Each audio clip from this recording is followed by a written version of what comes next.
자, 이번엔 부산 수영구로 한번 가보겠습니다. 자, 여기 여권의 텃밭으로 불리는데 현재 보수표가요. 국민의힘 정현욱 후보하고 무소속 장해찬 후보 두 갈래로 나눠주면서 의석을 뺏길 위기에 몰린 거 아니냐 이런 지적이 나오고 있습니다. 자, 장가 기자, 일단 이런 가운데 정현욱 후보가 이대로는 좀 안 되겠다 싶었는지 장해찬 후보한테 선대위원장 맡아달라 이렇게 공식적으로 제안했는데 장 후보가 또 이걸 또 거절했어요. 그렇습니다. 정현욱 후보 입장에서도 사실상 단일화를 요청을 한 건데요.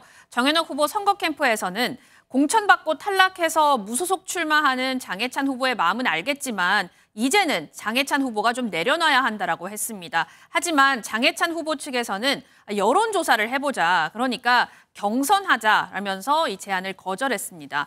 모든 불리한 조건을 내가 수용을 할 테니까 경선해서 결정해보자라면서 되려 정현욱 후보의 결단을 압박했습니다. 네, 소정욱 변호사님, 이 내용은 뭐 하실 말씀이 좀 꽤 있으실 것 같은데 일단 장해찬 후보가 대의보단 좀 개인 욕심이 있는 거 아니냐 뭐 이런 시각들도 좀 여권에서는 나오고 있는 것 같더라고요. 어떻게 보십니까? 그렇죠. 지금 이제 경선하자는데 이미 여론조사가 한 3개 정도 나와 있잖아요. 전부 이제 정현욱 후보가 2등, 장해찬 후보가 이제 3등 아닙니까? 이미 결과가 나와 있는데 여론조사 무슨 이게 또 경선을 합니까? 경선을. 저 여론조사가 나와 있잖아요. 지금 따라서 이제 이거 경선하자는 거는 그 논리적으로도 이게 말이 안 되는 게 이미 그 막말 과거에 저는 좀 억울하다 보지만 그 때문에 그 공천이 취소가 됐잖아요. 근데 경선에서 공천 말이 안 되잖아요. 논리적으로도. 지금은요, 두 가지입니다. 하나는 이제 빨리 지금이라도 만시지탄이지만 지금이라도 장해찬 후보가 선당우사로 빨리 사퇴하는 거. 이게 꼭 필요하고요. 만약에 끝까지 사퇴 안 하면요, 국민의힘은 이제 그 표를 몰아줘야 돼요. 이번에 그 정현욱 후보로 표를 몰아가지고 어떻게든 이게 민주당 당선은 막아야 되지 않겠습니까? 수영구에. 이게 아마 국민의힘에서는 사퇴 안 하면 표를 이게 한쪽으로 몰아주는 게 저는 필요하다 이래 봅니다. 네. 근데 이게 사전투표가 일단 끝난 상황이고 제가 한번 찾아보니까 사전투표율도 수영구가 한 30% 안팎됐던 걸로 기억을 하는데 이미 표가 좀 갈린 상황일 겁니다. 이게 어떻게 좀 가능합니까, 단일화가? 그래도 이제 그 본투표가 아직 한 30~40% 남아 있으니 근데 이거 사퇴하면 사퇴 공고문이 붙거든요. 네. 그러면 이제 그 표가 결집되면 저는 저 아까 조금 전에 여론조사 보면 어차피 이게 1, 2등이 오차범위잖아요. 장해찬 후보는 10% 되고요. 이미 저렇게 돼 있기 때문에 뭐 저는 지금이라도 이게 사퇴하면 본투표가 남아 있기 때문에 상당히 국민의힘 후보가 유리하지 않을까 봅니다. 지금 3명에도 이게 똑같잖아요. 네, 선거 사전에 여론조사는 사전에 했던 것이라 현재 한 게 아니라는 점 한번 말씀드리고요. 자, 소영주 소장님 어떻게 보십니까, 이런 상황들? 그러니까 부산 수영 자체가 그러니까 보수 쪽에서 28년을 지켜왔죠. 수영구가 생기면서부터. 그리고 2004년에 탄핵 열풍이 있을 때도 지금 부산시장하던 박형준 시장이 여기서 당선됐던 그렇게 보수 성향이 강한 곳입니다. 네. 근데 지금 장해찬 후보가 무소속을 튀쳐나오면서 2, 3위를 국민의힘 보수층에서 하고 있는 거예요. 그러면 결국 28년 만에 민주당 진보 측에 자리를 내주게 생겼으니 지금 뭐 속이 끓겠죠. 근데 저는 좀 냉정하게 평가하면 이미 늦었습니다.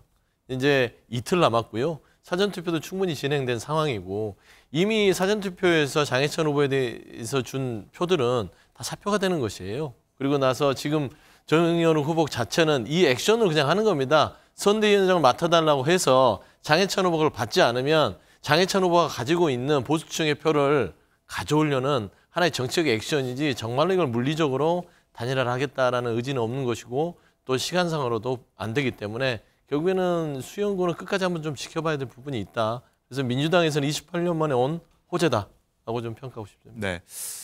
호재다라고 평가를 하시는군요. 그렇죠. 예. 예. 자, 일단은 조금 전에 나갔던 여론조사는 공표금지 이전에 이뤄진 여론조사다. 한 번 더 말씀드리고요.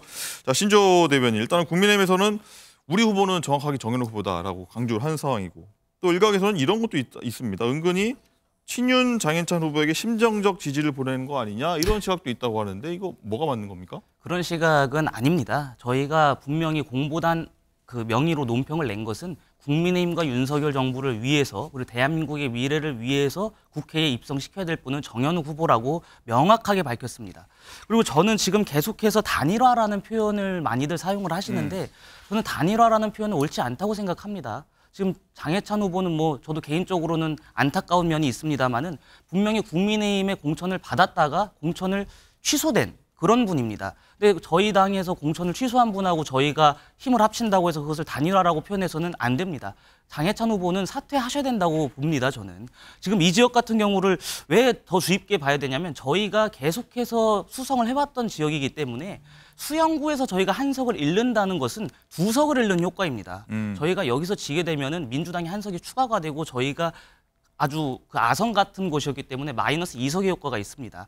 그리고 지금 유권자들이 아마 제가 볼 때는 사실상의 단일화 효과, 그러니까 장해찬 후보를 향한 투표는 사표라는 생각을 하셔서 좀 정연욱 후보를 향한 지지가 더욱더 강화되고 있다고 생각합니다. 네. 그렇기 때문에 뭐 사전 투표가 끝났습니다만 본 투표까지 만약에 장해찬 후보가 사퇴하지 않는다고 하더라도 저는 수영의 유권자분들, 지혜로운 국민들께서는 정연욱 후보를 향한 투표를 해주실 것이라고 믿습니다. 네, 말씀하신 대로 부산 수영구는 탄생 이래로 단 한 번도 진보 진영에게 의석을 뺏긴 적이 없는 보수 진영의 어떤 텃밭인데 박진영 부원장님 어떻게 보십니까? 이 상황이 뭐 여러 가지 시나리오를 얘기해 주셨지만 어떻게 전개될 거라고 보십니까? 단일화 하더라도 아니면 사퇴하더라도 판세가 어떻게 저는 뭐 풀릴지. 말씀하신 것처럼 단일화가 아니라는 그 명제에 대해서는 동의합니다.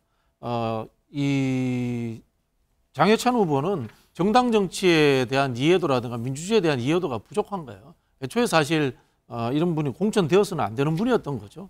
예, 그런 부분에 대해서 당연한 거고요. 그럼에도 불구하고 지금 일부 이제 장해찬 후보에게 지지를 보내는 것은 이제 친윤이라는 거지 않습니까? 그 이야기는 뭡니까? 결국 장해찬 후보의 뒤에 대통령실이 있다라는 이런 그림자, 이런 것들이 지금 작동하고 있는 거 아니겠습니까? 결국은 이게 국민의힘이 이번 총선에서 힘을 못 쓰는 이유예요. 대통령의 그림자가 늘 어른거리고 있고 그림자뿐만이 아니라 대통령이 직접 나서가지고 24회나 민생 토론을 하시고 하면서 전국을 돌고 있고 이러니까 국민의힘이 반성한다. 그다음에 우리 바뀌어야 된다. 이런 이야기를 하는데도 대통령은 하나도 안 바뀌니까 대통령한테 한마디도 못하니까 결국 이렇게 선거를 이기지 못하는 상황을 가는 겁니다. 그 상황이 지금 수용구에서 그대로 적용되고 있고 그 꼭지점에 장해찬 후보라는 사람이 현실을 보여주고 있는 거예요.